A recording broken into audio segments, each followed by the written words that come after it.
잘 오셨습니다. 늘 우리가 하듯이 하트 심장에 대고요. 제 따라갑니다. 하나님, 나의 심장으로 당신을 사랑합니다. 자, 옆에 보고요. 아이 컨택하고요. 옆 사람하고 해야 됩니다. 예수 그리스도의 심장으로 당신을 축복합니다. 자, 반대편 보고요.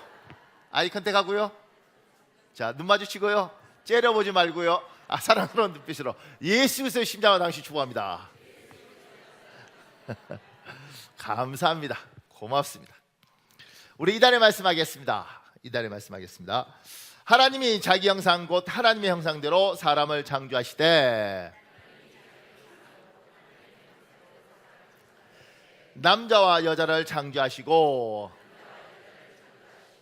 하나님이 그들에게 복을 주시며 하나님이 그들에게 이르시되 생육하고 번성하여 땅에 충만하라. 땅을 정복하라. 바다의 물고기와 하늘의 새와 땅에 움직이는 모든 생물을 다스리라 하시니라.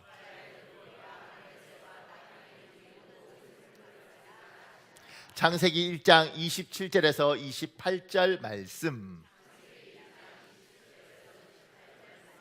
우리 선포하겠습니다.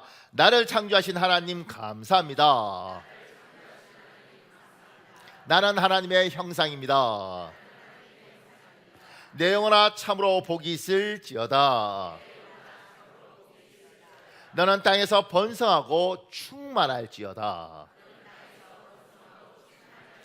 땅을 정복하고 다스릴지어다. 예수님의 이름으로 축복합니다. 아멘. 반드시 여러분의 선포대로 될 줄 믿습니다. 여러분 이렇게 세상 사람들이 보면 굉장히 우스울 수 있어요. 자기가 자기를 축복한다는 것. 제가 오늘 아침에도 이렇게 가면서 하나님 우리 창조교를 예수 그리스도 이름으로 축복합니다. 그리고 제가 벽산 아파트 사니까 벽산 아파트야 참 복이 있을지어다 이렇게 축복을 해요. 근데 이제 그러면서 그런 생각 들어요. 우리 문화는 우리가 우리를 축복하는 게 굉장히 힘든 문화잖아요. 왜냐하면 우리 문화는 자기를 낮추는 문화잖아요. 뭐 소인이 소신이 소자가 저 같은 것이 뭐 저는 많이 부족하고 뭐 이래야지 좋은 문화잖아요. 제가 말입니다. 우리가요 이렇게 하는 건 건방진 문화잖아요. 자기를 자꾸 낮추다 보니까 자기가 자기를 축복한다는 것에 대해서도 굉장히 쑥스러워해요. 그런데 내 영혼아 참으로 복이 있을지어다. 나도 나를 축복하지 않는데 누가 나를 축복하겠어요? 그러지 않겠습니까? 나도 나를 축복하지 않는데 누가 나를 축복하겠어요? 하나님이 요구하시는 거죠. 얘야 내가 너를 축복하는데 너의 입술을 들어서 너에게 제 이름이 박현욱입니다. 박현욱아 참으로 복이 있을지어다. 그런 것들이 저도 용기가 많이 필요했는데 시간이 가면 갈수록 그렇게 해야겠구나. 하나님이 그걸 요구하시는구나. 그러니까 오늘 여기 있는 것처럼 내 영혼아 네가 참으로 복이 있을지어다. 그리고 스스로 그래요. 아멘. 얼마나 행복한지 몰라요. 안 되시죠? 이게 듣고 말면 안 되고요. 우리 미안하지만 제 따라 해보실래요? 내 영혼아 참으로 내가 복이 있을지어다. 아멘. 행복해. 자, 오늘 창세기하고 여호수아는 창세기는 요셉이 마지막 세상을 떠나면서 하는 이야기고요. 여호수아는 여호수아가 마지막 세상을 떠나면서 하는 이야기입니다. 소위 말해서 유언을 하는 거죠. 그 부분에 대한 이야기를 하기 전에 제가 다른 이야기를 좀 하겠습니다. 제가 이렇게 전했습니다. 성경은 모든 사람이 이 땅에 왔다가 간다고 말합니다. 이 땅에 왔다가 가는 거예요. 그 밑에 제가 이렇게 적었습니다. 모든 사람의 마지막은 동일합니다. 우리 히브리서 9장 27절 있습니다. 여러분 읽어보실래요? 시작.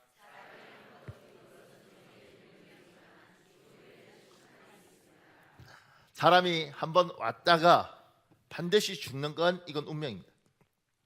세상 사람들은 우리는 그 이후에 심판이 있고 천국과 지옥이 있다고 믿는 거고 세상 사람들은 그게 어딨어. 그러지만 우리나 세상 사람들이나 딱 인정하는 건 사람은 한번 왔다가 반드시 죽습니다. 아무리 열심히 운동하고 그래도 반드시 죽습니다. 이건 절대적인 법칙입니다. 근데 생각보다 사람의 임종을 지켜본 사람들이 많지 않아요. 왜냐하면 자기 부모 임종 외에는 볼 일이 별로 없고 심지어 자기 부모 임종도 잘 못 보니까요. 근데 이제 저희는 직업이 목회자다 보니까 그래도 목사들도 잘 못 봐요. 근데 제 같은 경우는 이제 제가 부목사일 때 제 모교에서 그 해에 2건의 어떤 이렇게 임종이 있었는데 많이 있었죠. 근데 제가 이제 제가 돌아가시는 걸 직접 이렇게 두 분을 본 거죠. 한 분은 한 97세쯤 된 분인데 이제 전화가 왔어요. 목사님, 저희 어머니가 돌아가실 것 같아요. 그래서 신방을 좀 드려줬으면 좋겠습니다. 그래서 언제 돌아가실지 모르지만 이제 곧 돌아가시지 않겠나 해서 신방을 간 거예요. 신방을 갔는데 5일 동안 곡기를 끊었다는 거죠. 그러니까 5일 동안 아무것도 안 드셨어요. 나이가 97세쯤 되니까 어떻게 했어요? 그리고 이제 입을 이렇게 이렇게 벌리고 계시더라고요. 그래서 저희가 돌아가실 거라고 생각 못 하고요. 예배 드리자. 그래서 이제 찬송 이렇게 부르고 있는 가운데 참 생생해요. 이렇게 숨을 이렇게 이게 힘이 없으시니까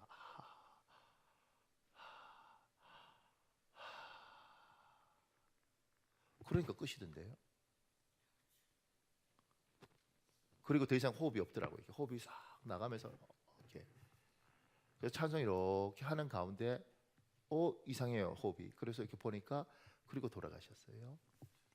그리고 이제 그 해에 한 37쯤 된 분인데 여자분이었는데 성도였는데 중환자실에 들어가 있다가 보통 지금 생각하면 중환자실에 있다가 그렇게 돌아가실 텐데 거기서 돌아가실 것 같다. 그러니까 거기서 다 빼고 그다음에 그냥 일반 병실로 보내더라고요. 1인실로. 그리고 이제 곧 돌아가실 것 같아서 가족들 누구나 편하게 인사해라 이렇게 이야기를 하더라고요. 근데 이제 저희가 가서 이제 찬송 부르는 가운데 이제 이분이 그러니까 너무 아프니까 이렇게 힘없이 이렇게 있다가 이러고 가시더라고요. 찬송 부르는 가운데. 근데 그날 이제 좀 인상적이었던 건 의사가 사망 선고를 하더라고요. 근데 그 의사도 생전 처음 사망 선고를 하는 거예요. 저도 이제 임종이 굉장히 놀라웠고 이 의사도 이렇게 사망 선고 처음 하니까 이렇게 덜덜덜덜 떨면서 하더라고요. 그러니까 사람은 왔다가 갑니다. 잘났든 못났든 크든 작든 반드시 갑니다. 이게 하나님이 이 땅에 주신 법칙입니다. 그래서 우리가 옛날 뭐 중학교쯤 다닐 때 되면 배우잖아요. 3단 논법. 사람은 죽는다. 소크라테스는 사람이다. 고로 소크라테스는 죽는다. 이건 뭐 절대적인 법칙인 거죠. 여러분과 제가 예언을 잘하는데 분명한 확실한 예언 하나 해드리겠습니다. 여러분과 저는 다 왔다가 갈 겁니다. 아무도 아멘 안 하죠. 안 가고 싶거든. 근데 다 왔다가 우린 다 갑니다. 근데 제가 밑에 이렇게 놨습니다. 심지어 짐승과 사람의 마지막도 동일합니다. 전도서 3장 19절에서 20절 있습니다. 제가 19절 제가 읽을 테니까 20절 여러분 읽으십시오. 사람에게 닥치는 운명이나 짐승에게 닥치는 운명이 같다. 같은 운명이 둘 다를 기다리고 있다. 하나가 죽듯이 다른 하나도 죽는다. 둘 다 숨을 쉬지 않고는 못 사니 사람이라고 해서 짐승보다 나을 것이 무엇이냐. 모든 것이 헛되다.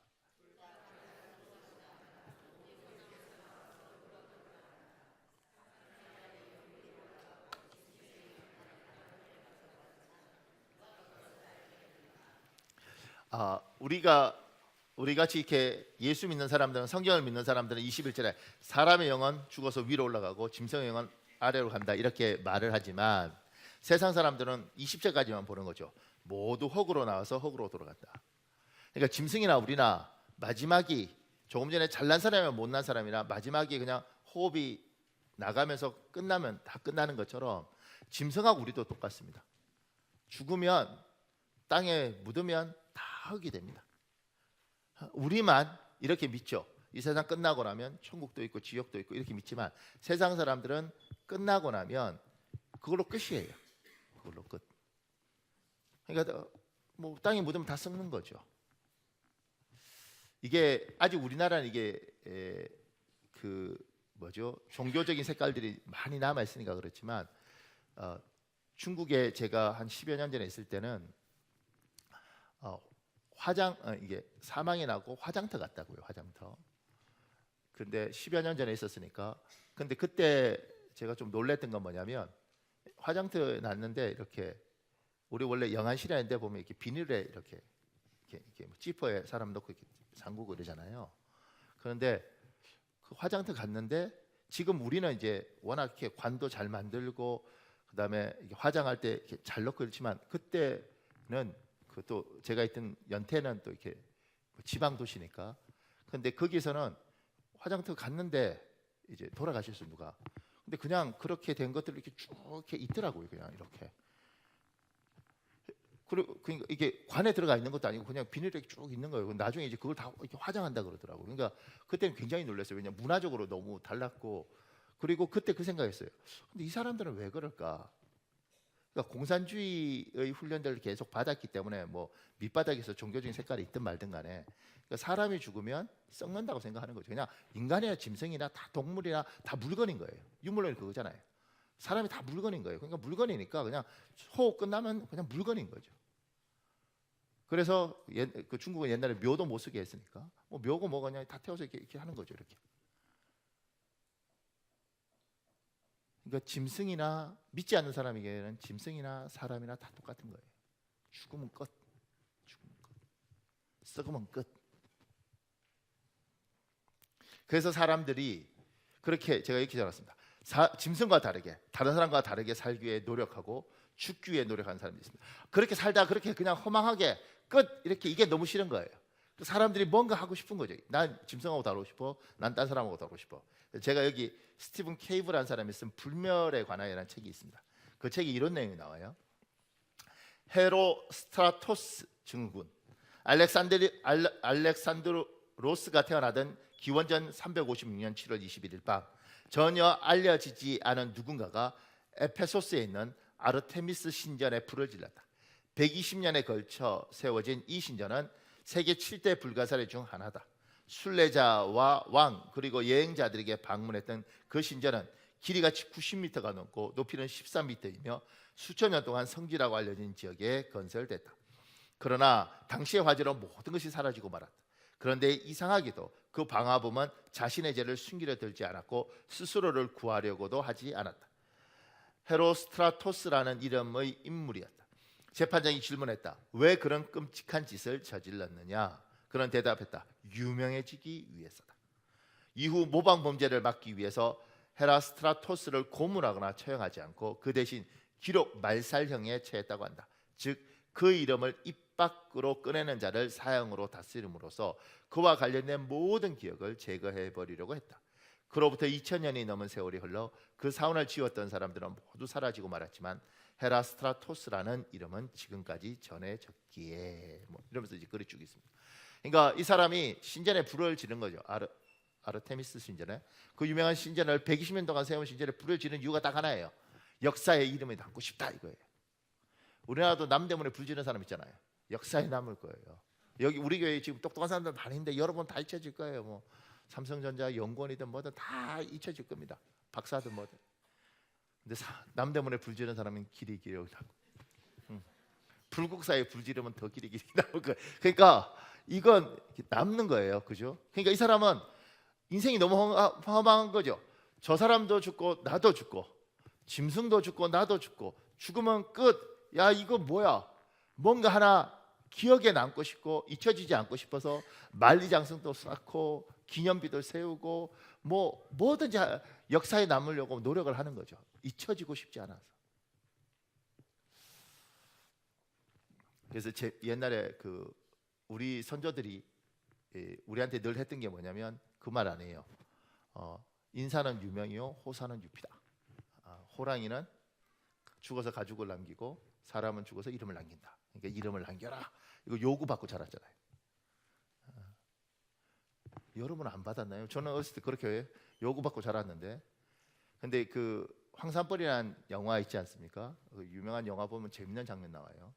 거기에 이제 계벽 장군이 황산벌 가면서 내가 니들 다 죽이고 막지 마라. 내가 니들 다 죽이고라도 가서 백제를 구해야겠다. 근데 그게 약간 코믹한 영화니까 그때 이제 그러면서 그래요. 호랑이는 죽어서 가죽을 남기고 사람은 죽어서 이름을 남긴다 그랬다. 근데 황산벌 가야 된다는 거죠. 근데 그때 계백장군 부인으로 김선아 씨라는 사람이 했는데 전라도 말로 그러더라고. 인간아, 호랑이는 가죽 땜시 죽고 사람은 이름 땜시 죽는 거요. 그리고 이렇게. 그러니까 우리는 이름을 남기기 위해서 죽어가면서 또 어떻게든 이렇게 뭐 해보려고 그러는 거죠. 제가 그 밑에 이렇게 적어놨습니다. 이 땅에 왔다가 가는 사람들, 근데 대부분이 남기는 것이 있습니다. 사람들이 못 남긴다고 생각해요. 그렇지 않습니다. 뭘 남기냐면 나와 유전자가 99% 이상 같은 자녀를 이 땅에 남깁니다. 사람들이 이 땅에서 별 이름 없이 다 쓰러져 가는 것 같지만 이 땅에 자기의 흔적을 남기죠. 그게 뭐냐면 보통 자식이에요. 자녀예요. 그것도 나하고 유전자가 99.99% 같은 자식을 이 땅에 남깁니다. 제가 우리 막내 처남보고 놀랬던 건 제가 장인 본 기간이 아주 짧은데 저희 막내 처남이 나이가 들어가면서 원래 장인하고 얼굴이 달랐거든요. 뭐 자식이니까 뭐 좀 닮은 게 있겠지만 좀 많이 달랐는데 나이가 먹어가면서 장인 얼굴이 그대로 우리 막내 처남에게 있어요. 그리고 이제 집안을 보다 보니까 아버지하고 아들하고 좀 다르게 생겨도 나이가 들면 이 아들이 어느 날인가 이 아버지의 얼굴과 흡사한, 이 아들이 많으면 그 중에 하나라도 흡사한 얼굴을 가지고 딱 있고 아버지는 가더라고. 이게 닮은 것이 이렇게 이어져 내려오더라고요. 제가 참 신기하다. 근데 또 엄마가 딸을 낳았는데 이 딸이 어느 날 엄마가 세상을 떠나면 이 딸 얼굴에서 엄마 얼굴이 있어요. 그 세상이 하나님이 만들어준 법칙 중에 뭐 기념비 쌓고 만리장성하고 뭐 남대폰에 불지르든 간에 정말 남는 건 내 유전자 99.99%를 가지고 있는 사람이 남는 거죠. 자식이 남아요. 이게 참 무섭습니다. 제가 놀라는 게 저희 둘째 아들 그러니요 할아버지하고 있었던 시간이 2년 정도밖에 안 돼요. 그것도 아주 어렸을 때 4살, 5살, 뭐 4살 요때. 근데 얼마나 놀랍냐면요. 밥 먹을 때, 걸어 다닐 때, 잠잘 때 지 할아버지 모습이 엄청 있습니다. 왜냐하면 저희 아버님은 소파에 누워서 텔레비 보다가 주무시는데 저희 둘째가 고등학교 1학년인데 지금 그러고 자거든요. 그래서 저희 어머니하고 사이가 안 좋아요. 맨날 둘이 투닥투닥 아버님 먼저 보내고 할렐루야. 그런데 이게 똑같은 놈이야. 그러니까 이게 가르쳐 주는 게 아닌데 그 몸 안에 있는 유전자가 그렇게 이렇게 하는 거예요. 그 여러분 자녀가 남아요. 자녀가. 그래서 마음 아픈 건 뭐냐면 다른 건 다 어떻게 견디겠는데 자식이 아픈 건 못 견디겠어. 딴 건 어떻게 버티겠는데 그 표현을 그렇게 하잖아요. 또 우리는 내 자식보다는 내 새끼가 막 고통스러워하는 건 죽겠어. 그래서 굉장히 잘난 사람들 있잖아요. 특히 자수성가한 사람, 굉장히 잘난 사람들이 애가 이상한 짓 하면 다 무너져 버립니다. 사회적으로 성공한 사람들도 저희 스승 중에 독일에서 박사 받고 온 분이 있는데 그 사람 뭐 이렇게 약간 이렇게 현대적으로 생긴 데다가 겨울에 바바리 코트 입고 이런 분이었거든요. 목사인데. 그리고 차도 그 당시에 뭐죠? 다이너스티인가 뭐 신학 교수가 다 뽑고 폼 쫙 머리 이렇게 해서. 근데 어느 날 보면 울고 있는 거예요. 근데 나중에 보니까 애가 넷인가 그런데 셋째가 장애로 태어났어요. 그러니까 너무너무 잘난 사람인데 이 아이가 생각하면 너무 마음이 아픈 거예요. 그러니까 이게 길을 못 피는 거죠. 이렇게 막 이렇게 뭐 독일어 통역하고 그 독일의 통독을 다루면서 우리나라 남북 통일에 관한 논문도 쓰고 막 이러는데 애 문제만 딱 오면 마음속 한편에서 그 잘난 사람이 견디기 어려운 거죠. 이게 내하고 99.99%가 같은 이 유전자만이 줄 수 있는 고통입니다. 그리고 제가 아버지 돼서 가장 놀란 거 뭔지 아세요? 가장 놀란 건 뭐냐면 어휴 목사님 대단하시네요. 근데 아들은 왜 이 모양이에요? 이게 가장 듣기 싫어. 정말 듣기 싫어. 그리고 반대로 아버지보다 애가 훨씬 잘생겼네 이 말이요. 뭘 잘생겼어요 이렇게 돼. 아빠보다 아들이 훨씬 똑똑한데 내가 더 똑똑하지 이렇게 웃어. 희한합니다. 제하고 이렇게 친구 목사 있는데 목사님보다 이 친구 목사님이 더 은혜가 있는 이렇게 돼. 목사도 욕할 수 있다고요. 그런데 내 새끼만큼은 나보다 잘났으면 좋겠어요.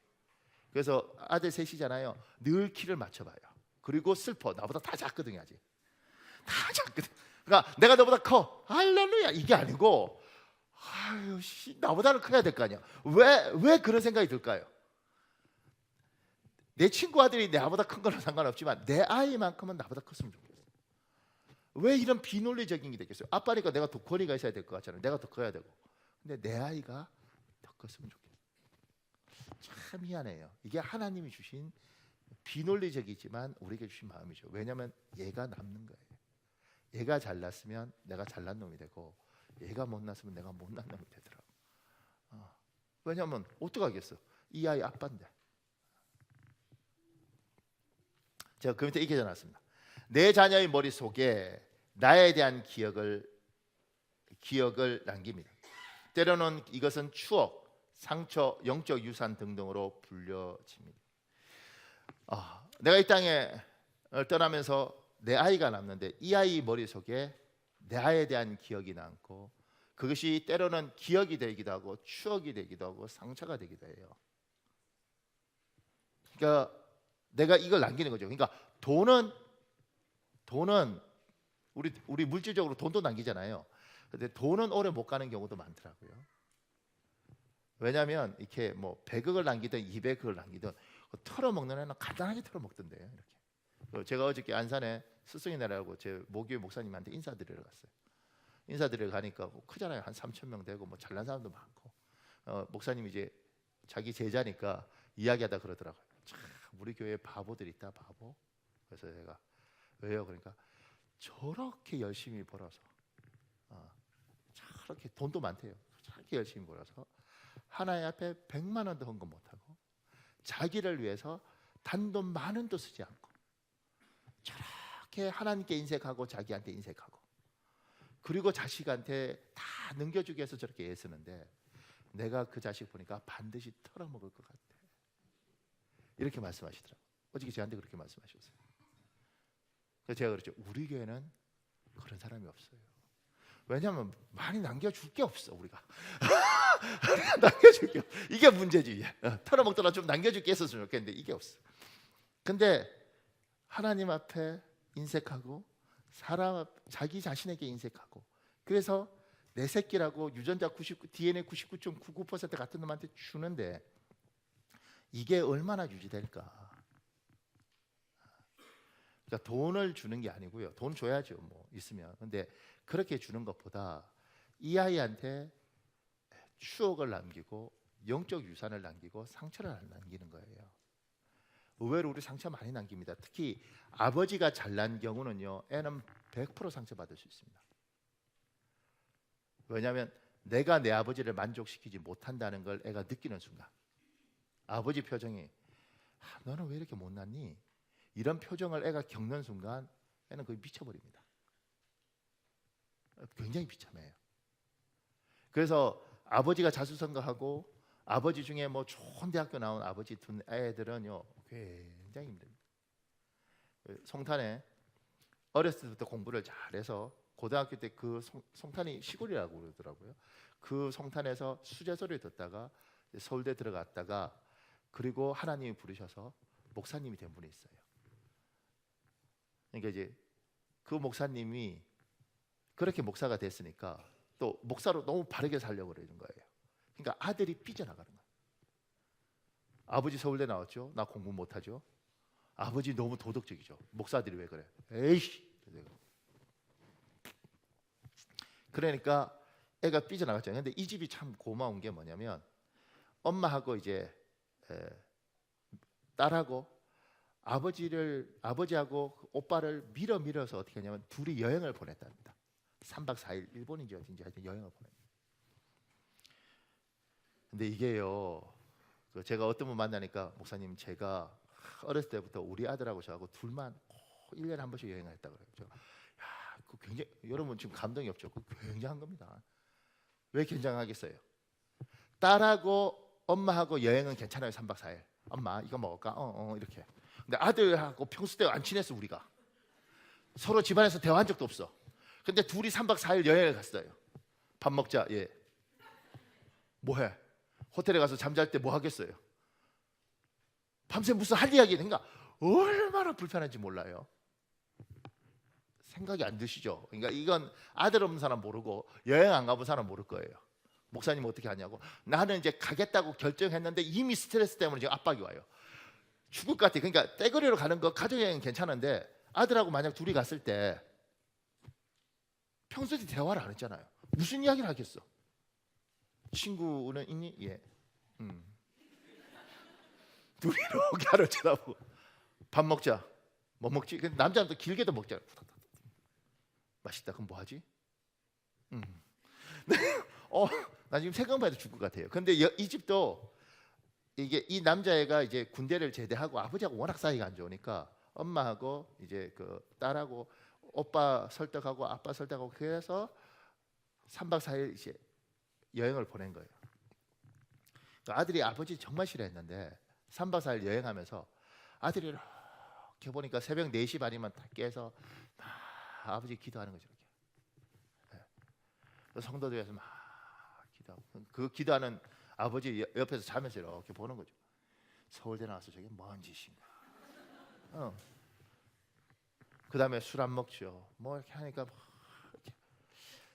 그러다가 어느 날 이제 아들하고 워낙 안 좋았는데 아들이 그 3박 4일 여행하면서 아버지에 대해서 야 우리 아버지가 참 불쌍하다 이런 생각도 들고 안 됐다 이런 생각도 들어요. 술 못 먹지 담배 못 피지 그 여행 가도 뭐지 골라서 가야 될 거 아니에요. 괜히 목사님 빠진거기 같은 데 있던데요. 뭐 이렇게 하면 안 되잖아. 제가요 미국에 살면서 라스베가스가 가까운데 지금까지 한 번도 못 가봤다고. 왜냐하면 얼마나 가보고 싶겠어요. 나도 빠진거 구경이라도 해보고 싶어. 괜히 갔다가 창대기 목사님 빠진거 했다니 이러면 어떡해. 그럼 못 간 거지. 지나가면서 이렇게 야 근데 목사는 그래요. 목사는 그래요. 그러니까 제가 옛날에 그 수련회 갔는데 모기향 있잖아요. 이렇게 불 피워놓으면 이렇게 나선형에서 타는 거. 근데 제 방에서 여름 수련회 갔는데 모기가 있어서 모기향을 찾으러 갔다고. 그래서 이제 모기향 찾으러 가서 모기향을 들고 이게 라이터 같은 거 없잖아요, 목사들은. 그러니까 피워서 모기향 들고 제 숙소까지 가는 거예요. 이렇게 들고. 왜냐면 불 피워놓고 불 붙여서 가야 될 거 아니겠어요. 그래서 들고 이렇게 가고 있는데 우리 고등학교가 저쪽에서 딱 걸렸어, 딱 담배 피다 딱 걸렸어. 내가 정말 앞으로 모기향도 들고 가면 안 되겠다 생각했다. 그러니까 기다리는 거죠. 그러니까 목회자가 돼서 아무것도 못 하는 거죠 이게. 그러니까 그걸 이렇게 보면서 이 아이가 군대 갔다 와서 3박 4일 여행하고 아버지를 많이 용서했다는 거예요. 그리고 아버지를 불쌍하게 보게 됐다는 거예요. 그러면서 뭐가 쌓이는 거죠 이렇게. 그러니까 여러분과 제가 또 엄마가 또 딸에게 우리는 뭐 돈만 물려주는 게 아니라 영적 유산을 물려줘요. 그렇지 않겠습니까?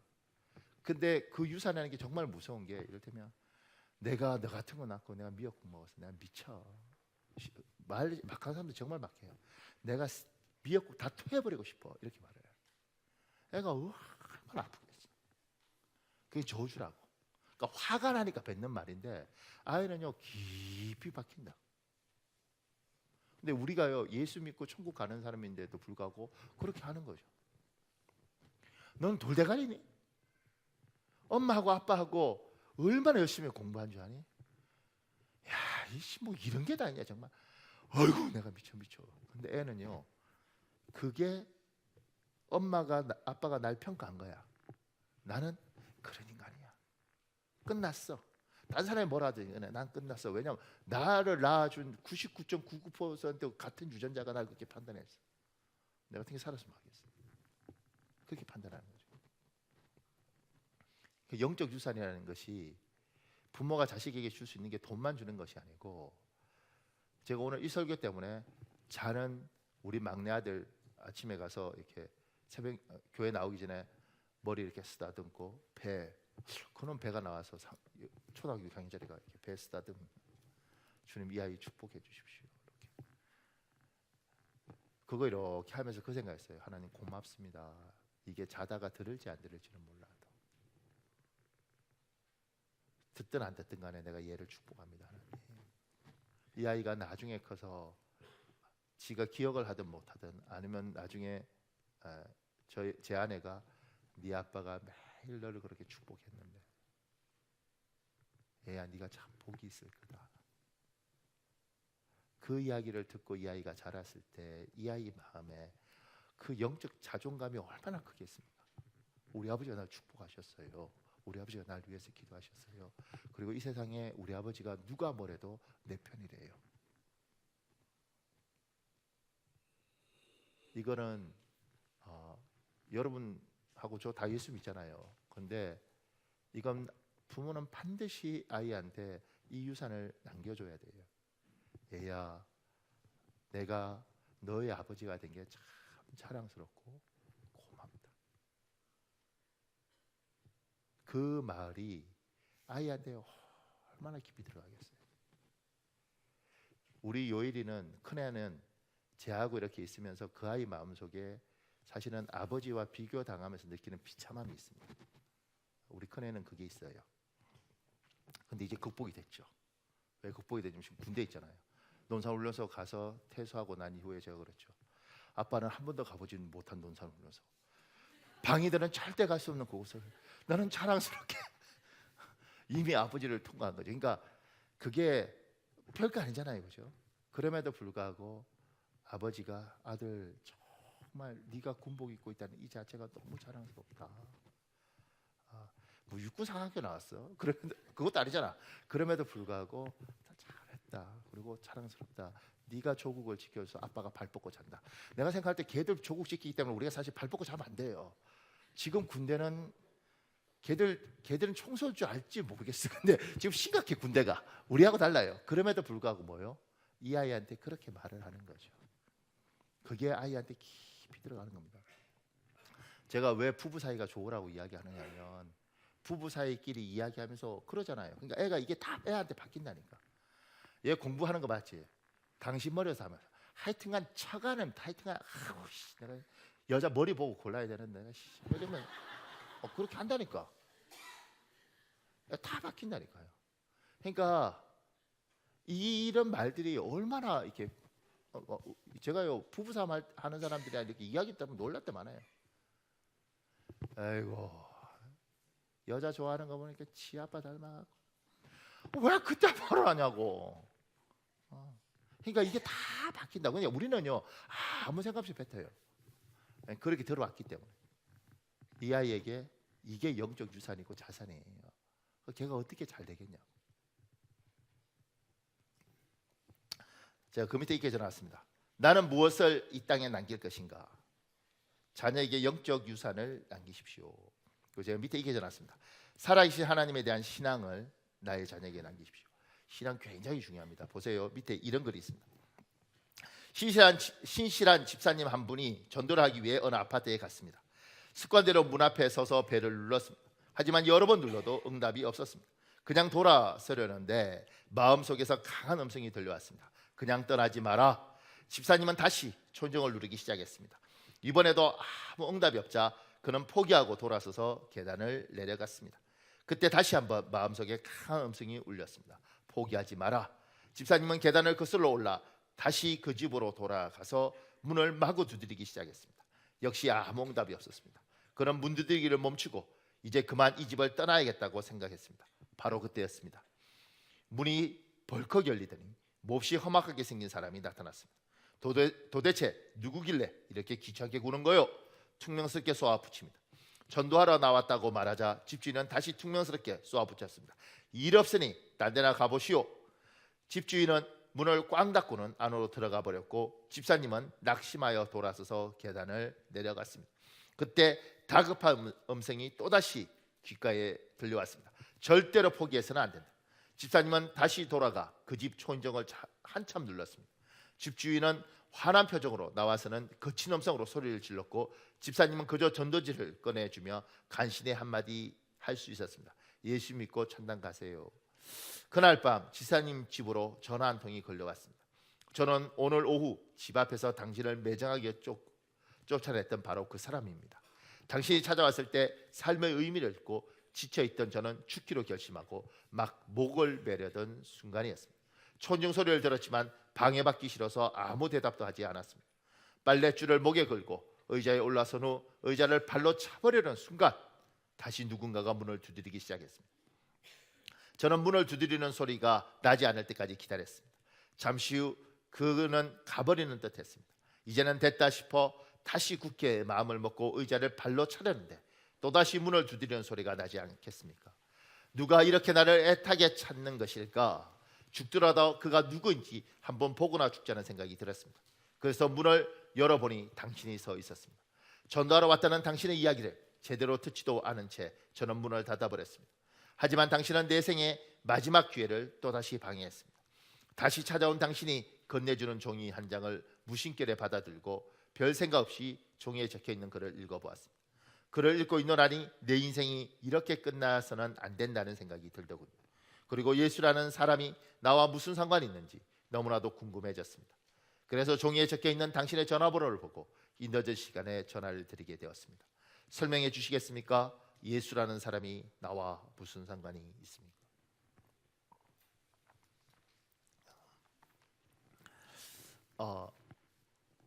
지금 이 자리에 있는 사람 평균 연령이 지금 어떻게 되는지 제가 잘 모르겠는데요. 보통 한 50대쯤 되지 않겠어요? 4, 50대. 그냥 우리 세상 좀 살았죠. 많이 살지는 않았지만. 근데 우리 모두 공감하는 거 이거 아니에요? 참 세상 살기 어렵다. 쉽지 않다. 밥 먹고 사는 것도 어렵고 세상 살아서 숨 쉬는 것도 어렵고. 나는 그래도 어떻게 이렇게 헤쳐나왔는데 내 새끼는 이 힘든 세상 살아갈 수 있으려나. 저 약한 것이 저렇게 숲속의 작은 새처럼 저 약한 게 이 땅을 살아갈 수 있겠나, 이런 생각 들지 않으십니까? 이 세상을 살면 반드시 사기를 당합니다. 이 세상을 살면 반드시 배신이라는 걸 당합니다. 특히 믿었던 사람에게 뒤통수를 당합니다. 안 당하십니까? 저는 목사예요, 그죠? 저도 당했어요, 많이.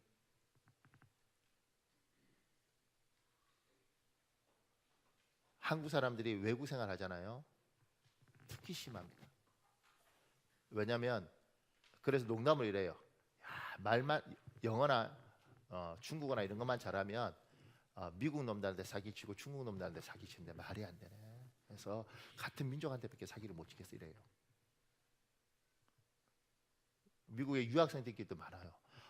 목사님 돈 좀 빌려주세요. 돈 좀 주세요. 지금 급한데 500불만 있으면 돼요. 500불만. 500불 빌려주면 그 다음날 와서 500불 갚아주면서 목사님 고맙습니다. 제가 밥 사드릴게요. 그리고 좀 있다가 목사님 진짜 급한데 1000불만 몇 1000불만. 그리고 그래도 500불 빌렸다 갚았잖아요. 힘들어도 그래. 그럼 또 며칠 있다가 1000불 갖다 주면서 목사님 고마워요. 밥 사드릴게요. 그러다가 나중에 진짜 어려운데 이번에 진짜 힘들어요. 이번에 정말 만불이 필요한데 이거 없으면 저 다 죽습니다. 제가 약속 하나 확실히 지키지 않습니까? 정말 도와주십시오. 아이고. 그래서 여기저기 빌려서 만불 빌려줘요. 그럼 연락 없어요. 근데 이 모든 한국인들은 외국 가면 이거 안 겪는 사람은 적게 산 사람이에요. 오래 살면 대부분 겪습니다. 그래서 우리끼리 이야기하죠. 에휴, 사람이 속이나 돈이 속이지. 그래도 같은 민족한테 외국에서 당하면요, 이런 생각 들어요. 저거 죽이고 나도 죽을까? 이런 생각 들어요. 근데 세상 산 나이 좀 경험 있는 우리도 그런데 지금 우리 애들 저 역한 것들이 제가 살겠냐고. 지금 이 목매달고 싶은 사람처럼 하나님 없으면 죽으면 끝인데 죽어버리지. 그렇게 된다고요. 그래서 우리가 뭐요? 신앙을 심어주는 거죠. 얘야, 하나님 믿어라. 살아계신 하나님이 반드시 너를 지켜주실 것이다. 살아계신 하나님께 반드시 너를 신원해 주실 것이다. 네가 도와달라면 절대 그분이 외면하지 않고 도와주실 것이다. 딴 교회에서 이렇게 설교하면 다 아멘해요. 여러분들처럼 내가요 제 아내한테 여보 다른 교회에서 가면 아멘도 하고 때로는 할렐루야도 하고 웃긴 이야기하면 막 저렇게 웃긴 목사 처음 봤다고 그러고 이러는데 우리 교인들은 아멘도 안 하고 웃긴 이야기해도 웃지도 않고 여보 왜 저희 집사람 위로하더라고요. 집에서 많이 웃는데요. 집에서서 뭐하냐고.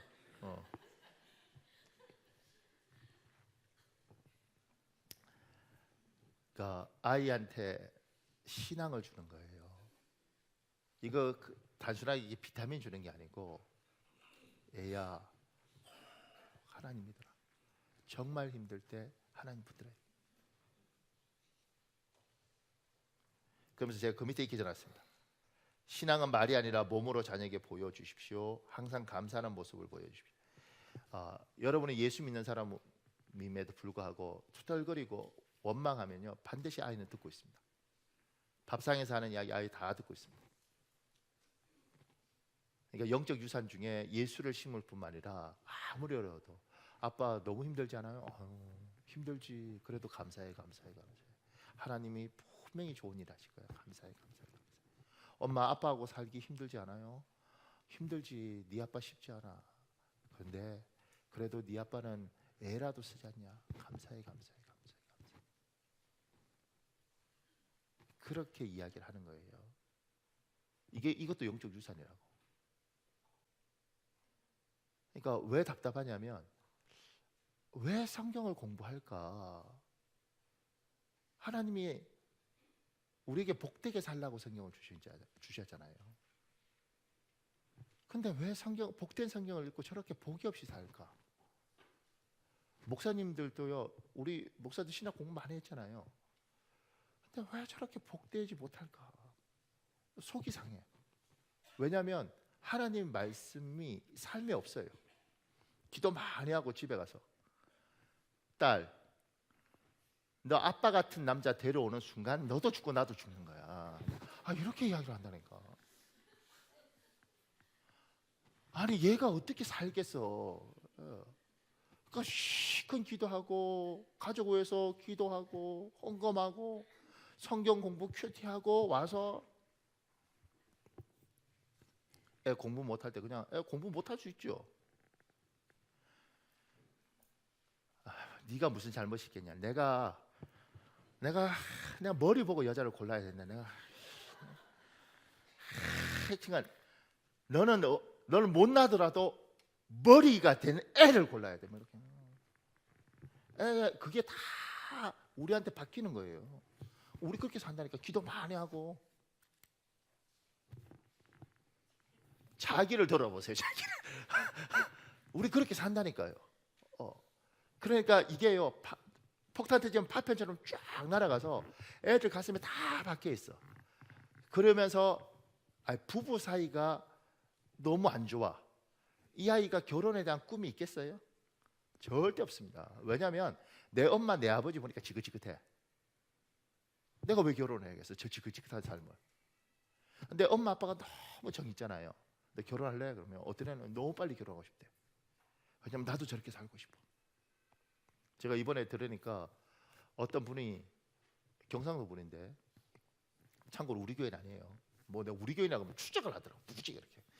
근데 아내가 몸이 아프면서 7년을 돌아가실 때까지 7년을 남편이 밥을 했대요. 그러니까 아내가 밥하고 이런 것들을 안 하도록 7년을 다 자기가 했다는 거예요. 아무 감동이 없군요. 기대도 없고 소망도 없으니까. 이제 그런 모습들을 보면서 아버지가 엄마를 저렇게 위하네. 그러면 아들은 어떻게 생각하는지 아세요? 나도 나중에 아빠처럼 저렇게 해야 되는가 보다 이 생각 들고, 딸은 어떤 생각이 드냐면 나도 저런 남편 만났으면 좋겠다 이렇게 생각이 드는 거예요. 근데 뒤집어서 맨날 저는 부부싸움 하는데 부부싸움 할 때 소주병 날아오는 걸 내가 봤어요. 그 집은 다 던지더라고요. 소주병 던지고 쥐떼 던지고. 왜 소주병 아니냐면 동네 지나가다가 제가 청년 때 지나가다가 내 앞에 소주병이 날아가더라고. 집에서 던졌는데 이게 날아온 거예요. 그래서 늘 그 집 지나가면서 저 집은 언제 갈라서나. 근데 놀라운 게 싸우면서 죽더런가 봐. 제트를 던지고 소주병 던지면서 그때 살더라고. 근데 제가 이제 둘은 살겠지. 애들은 어떤 생각이 들까 생각이 들어요. 애들은 이 행복에 대해서 생각할까? 물어보면 됩니다. 여러분은 내가 늘 그러잖아. 여러분이 집에 가서 물어보라니까. 사랑하는 딸, 결혼하기 원하네. 아빠 미쳤어요. 그러면 내가 잘못하는 거예요. 아들, 너는 엄마 같은 여자 만나길 원하니? 엄마 차라리 내가 홀로 살겠어. 그게 여러분의 판단이라니까. 제가 이렇게 보면 집에 가서 안 물어보세요. 물어볼까 누구? 또 하나는 육신의 부모님 구원을 위하여 함께 자녀와 기도하십시오.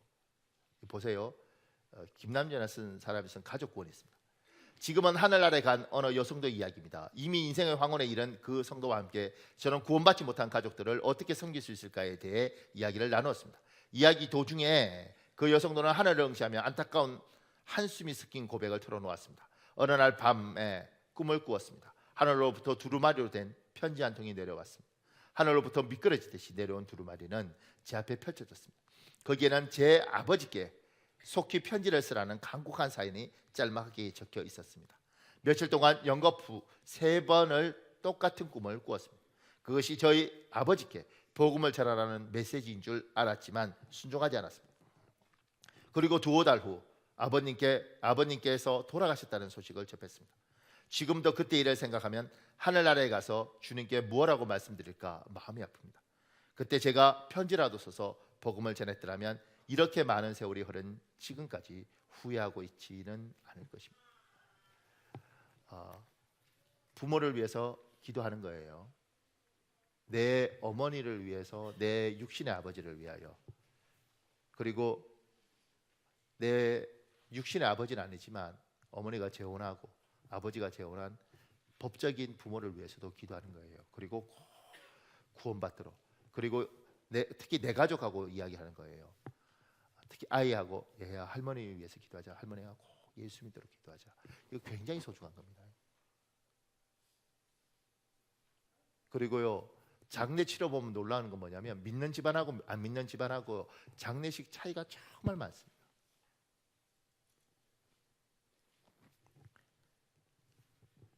요새는 많이 변했겠지만 경상도에 가면 원래 장례 나면 머리에 이렇게 누런 거 삼배로 만든 거 쓰고 여기에 그거 다 하고 허리띠 두르고 지팡이 들고 이러잖아요. 에고 이래요. 근데 그게 얼마나 재밌는 줄 아십니까?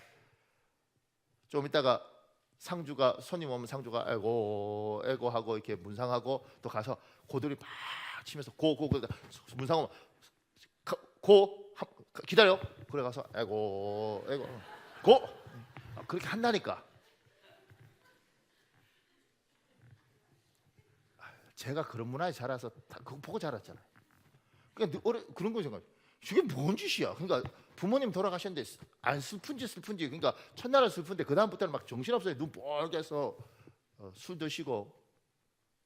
근데 제가 얼마 전에 우리 교회 성도들 중에 부모님 돌아가셔서 안산에 문상 갔다 왔는데 그 집안 다 믿는 집안이더라고요. 근데 믿음이 좋은 집안인가 봐요. 그래서 예배 이렇게 드리는데 찬송 부르는데 상주가 성가대인가 봐. 화음을 넣더라고. 나 지금까지 평생 장례 치르면서 화음 넣는 거 처음 봐. 예, 장례 치르면서요. 믿는 사람의 장례는 왜냐면 우리는 천국이 있다고 믿고 천국 가서 만날 거 믿잖아요. 이 땅에서 못 봐서 가슴 아프지만 장례가 다른 거죠, 분위기가. 근데 장례 지금까지 기도하면서 하나님이 주시는 은혜가 있었는데 그 집에서는 상주가 은혜를 주더라고요. 야, 내가 만약에 나도 되면 화음을 놓고 싶다. 영화로운 거죠. 그 예배가. 그러니까 아이들이 그런 걸 보고 자랐을 때 이게 영적 유산이거든요. 우리 할아버지 천국 가셨어. 우리 할머니 천국 가셨어. 우리 천국 가서 만날 거예요. 그리고 추도 예배든 뭐든 돌아가신 날 모여서 가족끼리 같이 예배 드리면서 우리 천국 가서 할아버지 만날 거야. 할아버지 정말 열심히 사셨어. 너희들도 열심히 살고 예수 믿고 천국 가야 돼. 그렇게 이야기하는 거죠. 그런 문화를 보고 자란 애들하고 아이고 빨리 쳐야 되는데 장례식 가면 웃긴 거 많아요. 술 한잔 막 먹고 형님이 아버지한테 해준 게 말다.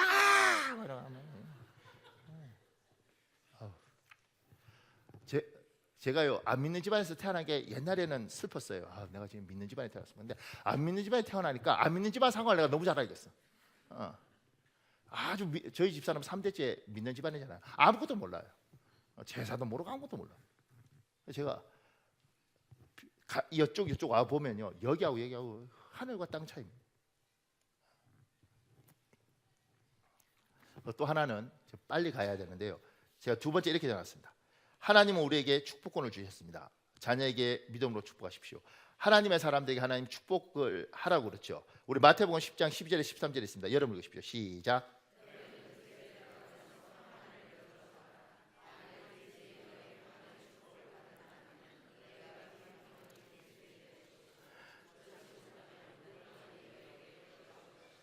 마태복음은 빌어주라 이렇게 돼 있잖아요. 근데 누가복음에는 명령하라고 돼 있습니다. 선포하라고 돼 있습니다. 누가복음 10장 5절에서 6절에 있습니다. 여러분 읽으십시오. 시작.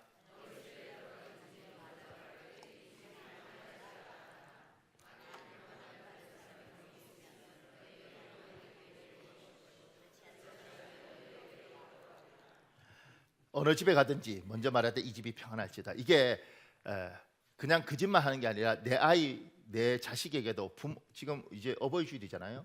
내 자식에게도 축복을 하는 겁니다. 아버지로서 어머니로서 가장으로서 나에게 축복권이 있습니다. 아들을 축복하는 거예요. 부모가 축복 안 한 자식이 누가 축복하겠어요?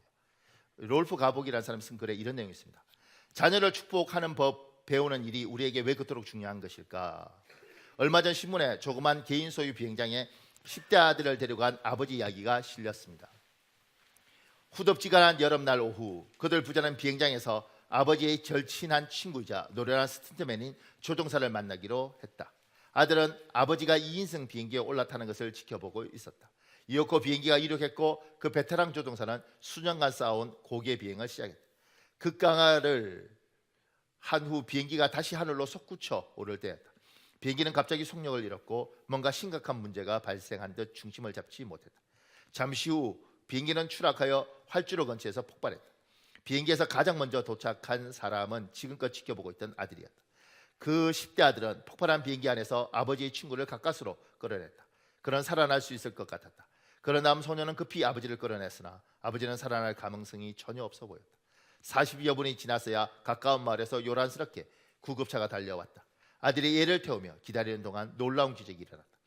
몇 분 동안 아버지는 아들에게 자기 의사를 분명하게 전달하려고 애쓰면서 그를 축복하였고 아들 또한 아버지를 축복했다. 소녀의 아버지는 병원을 불과 몇 마일 앞에 두고 죽었지만 그날 아버지의 축복의 말과 행동은 아들의 삶 속에서 일생 동안 함께하였다. 우리들은 대부분 앞으로 살아갈 날이 몇 시간, 몇 분이 아니라 열에 남아있다. 우리들의 일상적인 삶은 우리로 하여금 자녀를 축복해야 하는 긴급한 필요를 무시하게끔 만든다. 그러나 우리들 중 그 누구도 최후의 날 최후의 시간을 아는 사람은 없다. 그래서 가슴에 와닿는 이 부자 이야기와 함께 한 가지 질문을 던지고 싶다. 만일 당신이 앞으로 40분밖에 살지 못한다면 당신은 자녀들에게 축복의 말을 명확히 전할 수 있는가? 당신이 만약 소년의 아버지였다면 어떻게 했겠냐? 여러분이 사는 시간이 40분밖에 남지 않았다. 그럼 어떻게 하겠냐는 거예요. 이 집은 마지막 순간에 아버지가 아들을 축복했습니다. 그리고 이 아이는 그 축복을 받고 내 아버지가 마지막까지 눈 감으면서 나를 축복하셨어요. 내 인생이 참으로 복이 될 거라고 생각을 하는 거겠죠. 이게 영적 유산입니다. 제가 이렇게 해보면 설교를 해보면 설교 듣고 많은 경우가 많은데 연습을 시켜야 됩니다. 조금 힘들겠지만 손 한번 들고 제 따라하는 겁니다.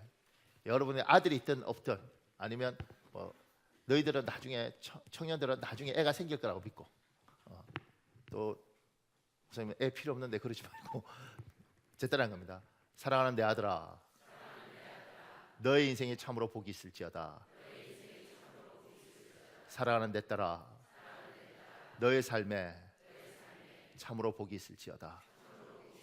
한 번만 더요. 천지의 주제이신 하나님, 내 아들과 내 딸을 기억하시고 지켜 주옵소서. 예수님 이름으로 축복합니다. 아멘. 이걸 아들의 품에 안고 한다고 생각해 보십시오. 용기가 많이 필요합니다. 근데 어떨 때 그 생각 들어요. 목사님 이런 소리 듣고, 목사님 우리 아버지는 왜 안 해주시죠? 그러면 네 아버지를 불쌍히 여겨라. 왜냐하면 네 아버지는 받아봤겠냐? 네 아버지는 평생 너희 할아버지한테 그렇게 축복받아 봤겠냐? 받아본 적이 없는데 뭘 주겠냐? 아버지를 불쌍히 여겨라. 그런데 너는 해라. 너는 해라.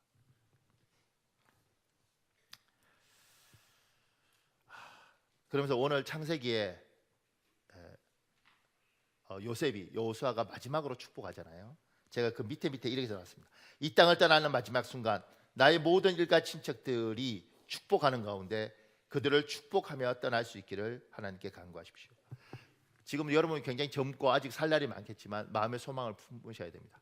내가 평소 때 축복하지만 하나님 나의 마지막 임종을 복을 주셔서 내가 이 세상을 떠나는 날 내 가족 모두 앞에서 하나님을 인정하고 지금은 이 여호수아처럼 요셉처럼 그리고 내가 그들을 축복했으면 좋겠습니다.